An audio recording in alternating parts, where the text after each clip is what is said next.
Today, this TikToker is spreading fear porn about how Republicans are supposedly going to roll back interracial marriage. Let's take a listen and see. Maybe she's got some hardcore evidence and receipts behind her claim. I hate being right. I hate being right. But for those of you who've been following me for a while, I called this a couple of years ago. Indiana Senator Mike Bruen said interracial marriage ruling should be left to the states, and that Loving versus Virginia in 1967 was a mistake and should not have been ruled on by the Supreme Court.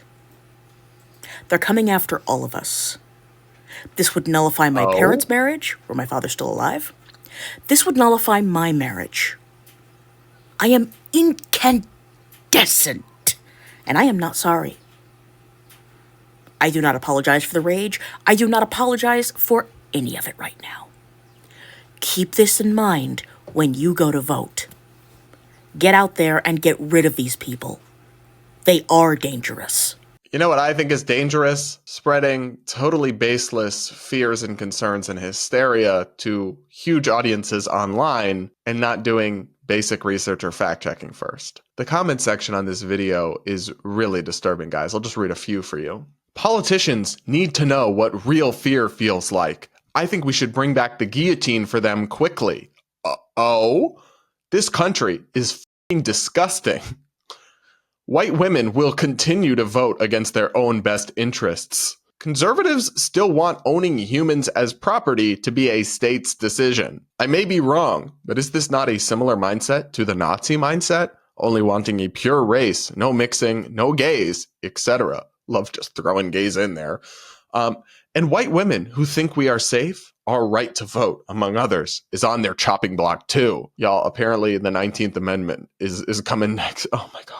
It's giving delusional. It's giving out of touch with reality. Even if we took at face value this TikToker's evidence that they provide, which we actually can't do, as I'll explain, but even if we took at face value their evidence, which is a 2022 article reporting that one Republican senator from Indiana, Mike Braun, she mispronounced his name, but I can't really throw shade about mispronunciation now, can I? Even if we took at face value this notion that one Republican senator said interracial marriage should be overturned, how does that mean that it's some imminent prospect that one member of a party out of so many in the Senate and Congress and governors and presidential candidates said something, therefore it's what they all support and what is all going to happen? No, literally no one else would agree with that. And also, it's a Supreme Court decision. So what a senator thinks about it has no impact. The Supreme Court would have to overturn Loving v. Virginia, which they're not going to do. The math here is just not mathing. Republicans do support interracial marriage. This is just not a thing. And even if one senator from one state somehow didn't, that wouldn't mean that that was the whole party or that was what they were going to do. That's just not how that works. You can find one crazy member of the Democratic Party saying something all the time. Doesn't mean it's the position of the whole party or what they would all immediately do if they got power. But what's crazier is that Mike Braun clarified that that wasn't even what he meant. As reported by that right-wing website, CNN, Braun later clarified his comments, saying in a statement that he misunderstood the question. He said, earlier during a virtual press conference, I misunderstood a line of questioning that ended up being about interracial marriage. Let me be clear on that issue. There is no question the Constitution prohibits discrimination of any kind based on race. That is not something that is even up for debate, and I condemn racism in any form, at all levels, and by any states, entities, or individuals. In a brief interview on Wednesday, Braun told CNN that he does not believe interracial marriage should be determined by the states. No, Braun said. He said he wasn't paying close enough attention to the earlier line of questioning and basically was trying to talk about Roe v. Wade. So the core crux of her argument that this one Republican senator wants to overturn interracial marriage isn't even true. So there's literally zero truth to this insane fear porn narrative that she spread to hundreds of thousands of people on TikTok that has some of them in the comments fully believing it to the point of bloodlust. This is fine.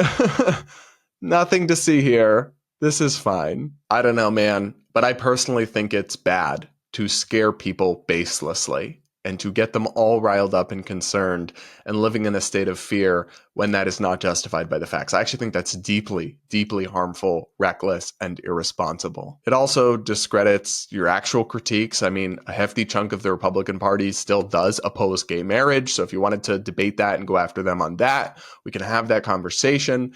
But no one seriously disagrees with interracial marriage. There is no movement to get rid of it. There's no signs that's going to happen. That's not something any Republicans in any actual positions of power support. So this is just delusional fear porn scaring the masses needlessly. And this kind of scary rhetoric, if people actually believe it, I mean, it can prompt violence. You saw the comments I read. Now, I always believe that the responsibility for violence ultimately lies in the individual who makes that choice. So if some crazy person saw this TikTok and decided to go after Mike Braun, for example, that would be on them. It wouldn't necessarily be on this TikToker. I do firmly believe that. But still, as people with platforms, we do have a responsibility to not spread incorrect information and rile people up emotionally, rile up their emotions based on things that aren't true, in part because you never know who's listening. And there could be someone crazy who will do something drastic in response to something that you said. And that's still ultimately their choice and their responsibility. But that is why you shouldn't be reckless with your platform, like this woman so clearly was, in my view. But what do you think? Do you agree with me that this person is totally out of touch and using their platform irresponsibly? Let me know in the comments, and do hit that like button to reward my suffering through this sheer stupidity.